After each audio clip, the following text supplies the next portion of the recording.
Assalamualaikum warahmatullahi wabarakatuh. Alhamdulillahillazi awjaba alaina bisiyami Ramadan wa nahana an ittiba'i khutuwati syaitan. Asyhadu an la ilaha illallah wahdahu la syarikalah wa asyhadu anna Muhammadan abduhu wa rasuluh. Allahumma sholli wa sallim ala Sayyidina Muhammadin wa ala alihi wa sahbihi ajma'in. Amma ba'du.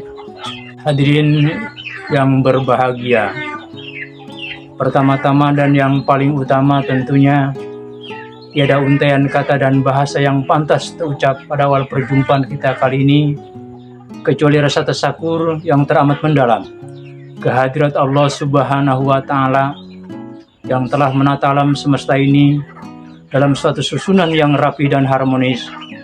Semua berjalan pada orbitnya dan berputar pada falak yang telah ditentukan.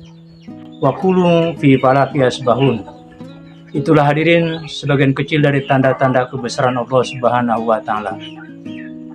Tak lupa salawat tercurah salam kita bingkiskan ke hariban penghulu alam, beliau Rasul, manusia sederhana yang telah mampu menata mahligai rumah tangganya dalam suatu bingkaian surgawi. Apa-apa yang keluar dari lisannya adalah mutiara, dan sesuatu yang muncul dari sikapnya adalah akhlakul karimah. Berbanggalah kita sebagai umatnya yang memiliki pemimpin karismatik seperti beliau. Semoga kita dimasukkan ke dalam golongan umatnya yang kelak mendapatkan syafaat yaumil qiyamah nanti. Hadirin yang berbahagia, saat-saat ini kita berada di bulan Ramadan, suatu bulan yang penuh barokah dan maghfirah. Pada bulan ini disebut juga dengan bulan puasa, di mana kita selaku hamba Allah yang beriman diwajibkan bagi kita untuk melaksanakan puasa sebulan penuh. Hal ini sesuai dengan firman Allah Subhanahu wa Ta'ala di dalam surat Al-Baqarah ayat 183. Bismillahirrahmanirrahim. Ya ayyuhallazina amanu kutiba alaikumus syiyam kama kutiba alal ladzina min qablikum la'allakum tattaqun. Allah alam bimuradi. Ya ayyuhallazina amanu, hai orang-orang yang beriman, kutiba alaikumus syiyam, diwajibkan kepadamu berpuasa, kama kutiba alal ladzina min qablikum la'allakum tattaqun, sebagaimana telah diwajibkan kepada orang-orang yang terdahulu, la'allakum tattaqun, supaya menjadi manusia yang bertakwa.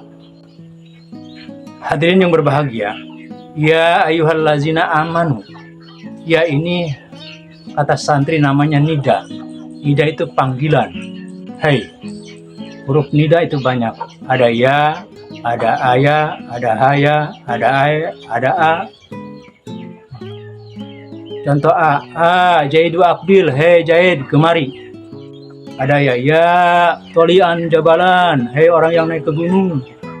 Ada haya alal sholah, haya alal falah. Itu namanya nida. Jadi ya nida, ayuha munada, yang dipanggil. Siapa yang dipanggil? Allazina amanu, orang-orang yang beriman. Nah, ini namanya nakirah maksudah, umum dimaksud. Umum, hai orang-orang. Maksudah dimaksud kepada siapa? Allazina amanu, kepada orang yang beriman. Kutiba alaikumus syiyam, diwajibkan kepadamu berpuasa. Nah, kenapa puasa ini diwajibkan kepada orang-orang yang beriman? Tidak ya ayuhat tasihu, kutiba alaikumus syiyam, hai orang-orang yang sehat, diwajibkan kepadamu berpuasa. Tidak, karena banyak orang yang sehat error menghadapi Ramadan, menghadapi puasa. Mengaku head, mengaku emahnya kumat. Nah, tidak pula Allah panggil ya ayuhan nasu, kutibamu berpuasa. Tidak. Allah tidak pakai kata-kata anas, karena banyak manusia yang error menghadapi Ramadan, menghadapi puasa.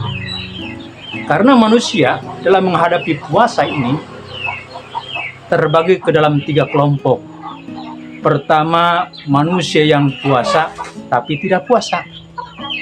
Yang kedua, manusia yang error sama sekali tidak puasa, loswat. Yang ketiga, orang yang benar-benar puasa. Pertama tadi golongan orang yang puasa tapi tidak puasa.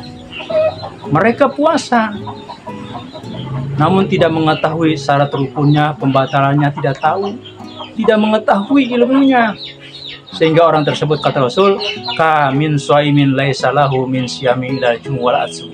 Banyak orang yang berpuasa tidak dapat memetik hasilnya kecuali hanya lapar dan dahaga.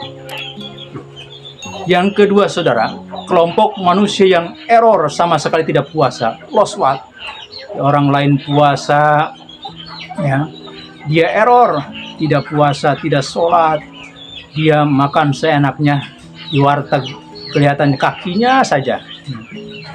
Sehingga orang yang demikian, kata Allah, fakhalafa min ba'dihim khalfun adaa'u sholata wattaba'u syahawati fasawfa yalqawna ghayya. Maka datanglah sesudah mereka pengganti yang jelek, yang menyia-nyiakan sholat dan memperturutkan hawa nafsunya. Kelak mereka akan menemui kesesatan. Nauzubillah, summa nauzubillah. Yang ketiga, saudara, kelompok manusia yang benar-benar puasa. Dia puasa, tahu syarat rukunnya, pembatalannya tahu, dia tahu ilmunya. Sehingga dengan datangnya Ramadan, dia bergembira. Sehingga orang tersebut, kata Rasul, man fariha biduhuli ramadana haramallahu jasadahu alan niran. Barang siapa yang bergembira dengan kedatangan bulan Ramadan, haramallahu jasadahu alan niran, maka diharamkan jasadnya masuk ke dalam neraka, yang artinya akan dimasukkan ke surga. Sehingga begitu masuk ke surga, kulu wasrobu hani'am bima aslaftum fil ayyamil khaliyah. Silahkan makan dan minum dengan enak dan lezat sebagai pengganti pahala puasa ibadahmu kamu di dunia di hari-hari yang telah berlalu. Subhanallah. Kemudian, saudara, kalimat tersebut tadi, ya ayyuhallazina amanu kutiba alaikumusiyam. Nah, kalimat kutiba ini bermakna furido, artinya diwajibkan. Nah, padahal arti sebenarnya kalau kita lihat bahasanya, kutiba itu ditulis, kataba menulis, kutiba ditulis. Kalimat pilih madi majuhul namanya, kata santri. Nah, ini menunjukkan suatu perintah otentik, perintah berdasarkan fakta tertulis. Suatu perintah berdasarkan fakta tertulis maka akan menjadi wajib. Saya ambilkan contoh. Dalam berkendaraan kita harus memakai helm, harus membawa SIM. Undang-undang membawa helm dan membawa SIM itu sudah kutiba, sudah ditulis. Siapa yang melanggar maka akan mendapat sanksi, kena tilang. Nah, begitu pula perintah puasa ini sudah kutiba, sudah ditulis di Lauh Mahfuz. Nah, siapa yang melanggar maka kena siksa oleh Allah. Nah, karena menurut riwayat diwajibkannya puasa itu menurut riwayat bahwa pada saat itu Allah Subhanahu wa taala menciptakan akal. Beres akal diciptakan, lalu oleh Allah akal suruh menghadap, taat menghadap. Kemudian kata Allah, wahai akal, mundurlah, mundur. Akhirnya akal ditanya oleh Allah, wahai akal, siapa dirimu dan siapakah aku ini? Aku adalah hambamu yang lemah dan engkau adalah Tuhanku. Akhirnya akal dipuji oleh Allah, wahai akal, tidak ada makhluk yang lebih mulia dibanding kamu. Kemudian Allah Subhanahu wa taala menciptakan nafsu. Nafsu beres diciptakan, disuruh menghadap, membangkang. Disuruh mundur, membangkang. Kemudian ditanya nafsu, wahai nafsu, siapa dirimu dan siapakah aku ini, kata Allah. Jawab nafsu, aku adalah aku dan engkau adalah engkau. Akhirnya nafsu dilempar, disiksa di neraka 100 tahun. Kemudian di neraka yang panas. Kemudian setelah itu diangkat, ditanya lagi, wahai nafsu, siapa dirimu dan siapakah aku ini? Aku adalah aku dan engkau adalah engkau, jawabannya. Nafsu tidak tunduk terhadap panas. Oleh karenanya permaksiatan di tempat-tempat panas tetap merajalela. Semakin panas semakin hot, katanya. Kemudian akhirnya nafsu dilempar ke neraka dingin. Setelah 100 tahun diangkat, ditanya lagi, wahai nafsu, siapa dirimu dan siapakah aku ini? Jawab nafsu, aku adalah aku dan engkau adalah engkau. Nafsu tidak tunduk terhadap tempat yang dingin. Oleh karenanya di puncak-puncak tetap permaksiatan merajalela karena nafsu tidak tunduk terhadap dingin. Nah, kemudian akhirnya Allah Subhanahu wa taala melempar ke neraka lapar. Nah, setelah 100 tahun maka diangkat. Ditanya, wahai nafsu, siapa dirimu dan siapakah aku ini? Aku adalah aku adalah hambamu yang lemah dan engkau adalah Tuhanku.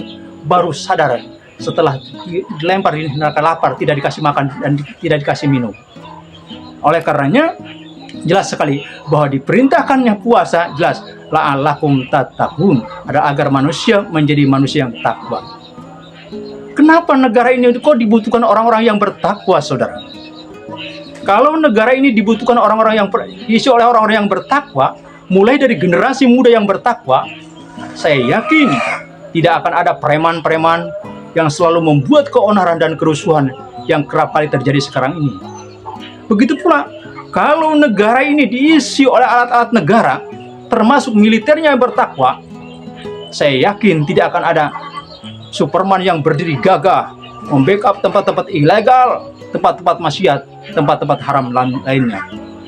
Begitu pula, kalau negara ini diisi oleh para pejabat yang bertakwa, saya yakin tidak akan ada tikus-tikus berdasi yang selalu mencicit dan menggerogoti uang diet dan banpres. Tidak akan ada kolusi, korupsi, manipulasi dan lain sebagainya. Nah, begitu pula kalau negara ini diisi oleh rakyat yang bertakwa, saya yakin tidak akan ada isu-isu kesenjangan sosial, isu-isu sara yang dapat menyulut kerusuhan dan kekisruhan yang banyak terjadi akhir-akhir ini. Akhirnya, bila negara ini diisi oleh seluruh lapisan masyarakat, saya yakin Indonesia akan menjadi macannya Asia, akan menjadi negara baldatun thayyibatun warabun ghafur, akan menjadi negara yang adil penuh barokah. Sebagaimana Allah Subhanahu wa taala berfirman, walau anna ahlal qura amanu wa taqaw la fatahna alaihim barakatim minas sama'i wal ardh. Kalau sekiranya penduduk negeri ini beriman dan bertakwa, niscaya kami tumpahkan kepada mereka keberkahan dari langit dan bumi. Demikian, mudah-mudahan ada manfaatnya. Ada naudhu wa yakum ajmain. Wassalamualaikum warahmatullahi wabarakatuh.